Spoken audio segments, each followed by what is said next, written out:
नमस्कार, मैं यशपाल हंस करनाल से लिए हुए ज्योतिष पर चर्चा।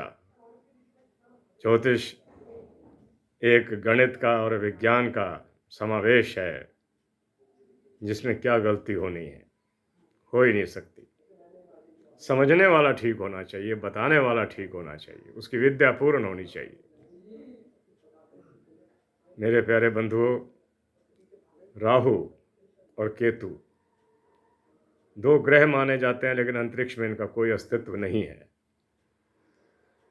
ये कुछ ग्रहों की छाया मात्र माने जाते हैं, ये उनकी छाया है, लेकिन इनका प्रभाव बड़ा ज़बरदस्त है। कोई भी व्यक्ति जब राहु की दशा में आता है तो हमारे को संशय होता है कि कहीं ये दुखी ना हो, क्योंकि राहु किसी को सुख नहीं देता। शनि सुख देता है, चाहे देर से दे चाहे पहले दे, लेकिन राहु नहीं देता।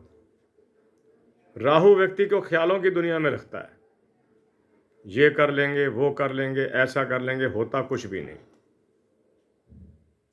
मेरे प्यारे बंधुओं, केतु के बारे में आज मैं आपको बताने के लिए विशेष रूप से आया हूं। केतु एक ऐसा ग्रह है जो जिस ग्रह के साथ बैठता है उसकी शक्ति को बढ़ा देता है। अगर वो उच्च राशि में बैठा हो, समझिए कि केतु और चंद्रमा बैठे हैं इकट्ठे, और चंद्रमा उच्च राशि का है, वृष में चला गया केतु, तो समझ लीजिए कि 8 गुना ताकत चंद्रमा के उच्च की बढ़ गई। 8 गुना, इतना शुद्ध कर देगा उसको। लेकिन अगर कहीं ये नीच के किसी ग्रह के साथ बैठ जाए तो उसकी नीचता को बढ़ा देता है। अगर किसी विरोधी ग्रह के साथ बैठ जाए तो उसके विरोध को बढ़ा देगा। जैसे मैं आपसे अक्सर कहा करता हूं कि शुक्र और राहु अगर इकट्ठे बैठते हैं तो व्यक्ति को दुर्व्यसनों की ओर ले जाते हैं। राहु और शुक्र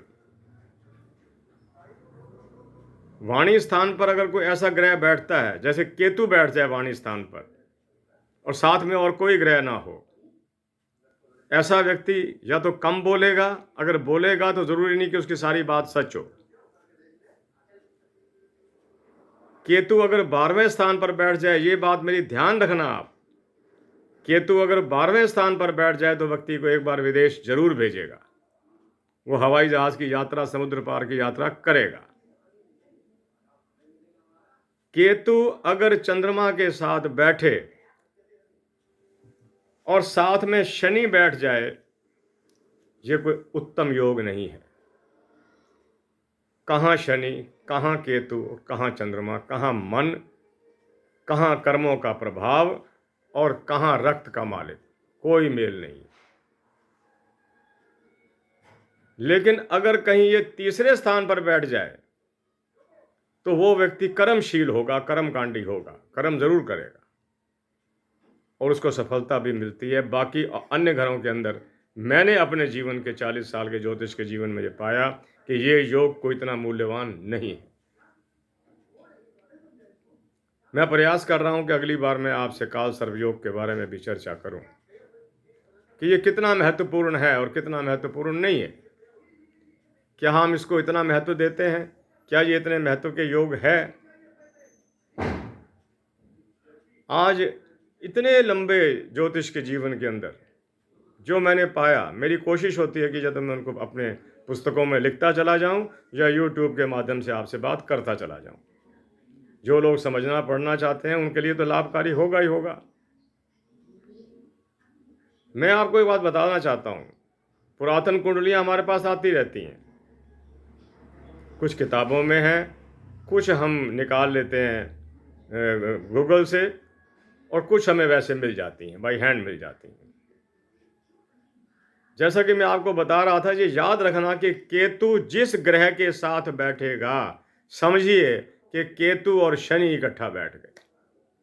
महाराज शनि उच्च के हैं तो उनकी उच्चता को ये कई गुना बढ़ा देगा, और अगर वो नीच के हैं, मेष राशि में चले गए, केतु साथ में बैठ गए, तो उनकी नीचता को कई गुना बढ़ा देगा। हम कुंडली के अंदर लगन को देखते रहते हैं, केंद्रों को देखते रहते हैं, लेकिन हम दूसरा घर नहीं देखते, 12वां घर नहीं देखते, छठा नहीं देखते, 8वां नहीं देखते। ये भी बड़े महत्वपूर्ण है। इनके जो अपने प्रभाव हैं, मैंने बड़े दूरगामी देखे हैं। जीवन के अंतिम क्षणों में 8वां घर पूरी तरह एक्टिवेट हो चुका होता है जब हम बूढ़े हो जाते हैं, क्योंकि 8वां घर उन बीमारियों से रिलेट करता है जो हमें दूसरी दुनिया में ले जाती हैं। मेरे बंधुओं, मेरे मित्रों, आप मुझे सब्सक्राइब करते रहिए। मैं पिछले काफ़ी दिनों यूट्यूब पर नहीं आ सका। मैं कोशिश कर रहा हूँ कि मैं इसको प्रतिदिन आपको मिलूं और आपको किसी नई बात से अवगत कराऊं। जैसे मैंने आज अवगत कराया आपको कि केतु जिस ग्रह के साथ बैठेगा उसकी शक्ति को बढ़ा देगा। अगर वो अच्छी स्थिति में दूसरा ग्रह होगा तो अच्छी स्थिति बढ़ेगी, अगर वो बुरी स्थिति में होगा तो बुरी स्थिति बढ़ेगी। मैंने एक देवी की, बहुत पुरानी बात है, कुंडली देखी। उसके 7वें भाव के अंदर उच्च का चंद्रमा और साथ में केतु बैठा हुआ था। ये उस जमाने की बात है जब मैं अपने गुरुजी के पास उनके आश्रम में था।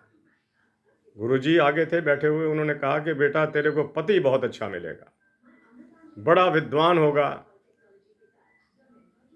उसने कहा कि महाराज, मेरा तो विवाह हो चुका है और मेरा पति वास्तव में बहुत विद्वान है। वो इस वक्त कहीं स्कूल में प्रिंसिपल है और अब वो तैयारी कर रहा है किसी और बहुत बड़े एग्ज़ाम की, जो IAS IPS वगैरह का होगा कोई। And he was selected. मैं कहा देखो चंद्रमा कैसे, केतु कैसे अपना काम कर रहा है चंद्रमा के साथ। And he was very intelligent. मैं एक बार उसको मिला था। मैंने महसूस किया कि ग्रहो, तुम गलत नहीं बोलते, तुम ठीक बोलते हो। तो बस इतना ही मैं आज कहने के लिए आया था कि केतु जिस ग्रह के साथ बैठ जाएगा उसकी शक्ति को बढ़ा देगा। अगर वो बुरी स्थिति में होगा तो बुरी शक्ति, अच्छी स्थिति में होगा तो अच्छी स्थिति को बढ़ाएगा। ये एक शास्त्रों का बताया हुआ मत है जिसे मैं बार बार वर्णित कर रहा हूँ। इसी के साथ मैं यशपाल हंस करनाल से आपसे आज्ञा चाहता हूँ। कुछ लोगों ने मुझे संदेश भेजे व्हाट्सएप के माध्यम से, हम मिलना चाहते हैं। ज़रूर आइए, मुझे बड़ी खुशी होगी। मैं करनाल सेक्टर 13 में रहता हूँ। आप जब आना चाहें, मेरा फ़ोन नंबर तो आपको व्हाट्सएप से मिल जाएगा, वहाँ से ले लीजिएगा। मुझे खुशी है कोई आए, ज्योतिष का फ़ायदा उठाए।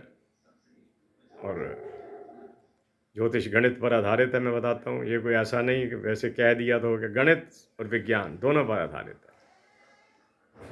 तो इसी के साथ मैं यशपाल हंस आपसे आज्ञा चाहता हूँ।